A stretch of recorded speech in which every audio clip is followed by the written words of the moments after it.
Hi friends, this is a quick video for my violists and violinists to discuss shoulder rests. You have to get comfortable putting your shoulder rest on your violin or viola by yourself.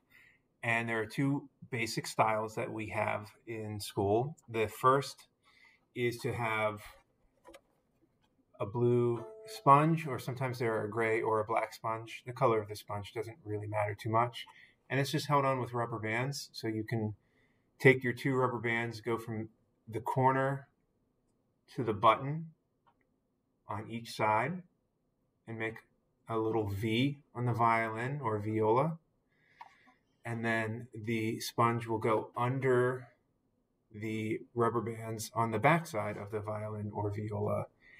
And if you want to be a little fancy, if the sponge is asymmetrical, meaning one side is a little thicker and one side's a little thinner, then you want the part that's slightly thicker to go opposite of the chin rest and the part that is slightly thinner to go behind the chin rest, so that when it goes on our collarbone, we have the thicker part in the front, which will help balance the violin or viola.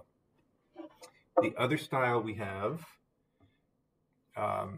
will clip on with rubber feet, and it might be made of plastic or wood or rubber. It might be all black. This one is painted to look like wood. But we want to take the hooks, these rubber feet, and make sure take one hook to the side of the violin right about here, or the viola. And then the other one is going to go here as well. And I usually do one side and then try to slide the other one in place. And just like I mentioned with it being asymmetrical, you notice one side curves towards the violin and one side curves away from the violin. So the thicker part, the part that curves away from the violin, is going to go on the far side, or the side of the violin that goes away from you. And the thinner part, or the part that curves up, is going to go under the chin rest. Now, it's a little bit funny that we call them shoulder rests and chin rests, because I don't know that they really go on your shoulder and chin. So I always tell the students in class, when we're in school together, the shoulder rest should actually go across your collarbone, right at the top of your chest, and maybe a little bit up into your shoulder. What we don't want to be pushing the violin into our neck. It's really uncomfortable. So we rest it on our collarbone, and then the cup of the chin rest is actually going to, so this is, my chin is here, and then the corner of my jawbone is all the way back here. The cup of the chin rest is going to sort of go in the middle on the flat part of the jaw, right about here. And our goal, as you get comfortable with this, is you're not really being strong and pushing your jawbone down into the violin. That's not the goal. The goal is to be relaxed and to just let your head feel heavy. So honestly, I just tell the students to practice a heavy head.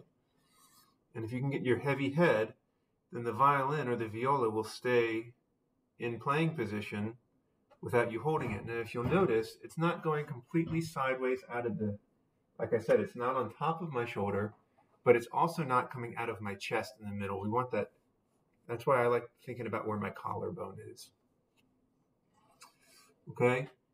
The reason for the shoulder rest is two parts. Number one, it's a little bit more comfortable because they are padded, so it's more comfortable. The other is it actually makes the violin thicker, or the viola thicker, so that if you have a long distance between your collarbone and your jawbone, you're not squeezing your shoulder up and pushing your neck down and getting really weird and uncomfortable, because that doesn't feel good, and that doesn't make for good violin playing. It doesn't make for good posture, and you could hurt yourself.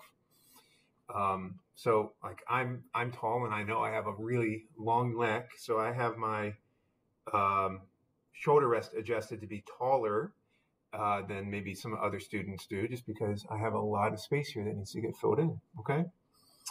So anyway, practicing heavy head is an important skill. If we can't control the violin and viola with a heavy head, and then we've also been practicing our llama pencil. If we cannot do those two things, we're going to have a lot of challenges and frustrations with bowing. So that's why I've been telling students to practice heavy heads and llama pencils, because that will set us up for a really good success when it's time to start learning the bow very soon. Okay? All right, friends. Happy practicing, and I will see you all later.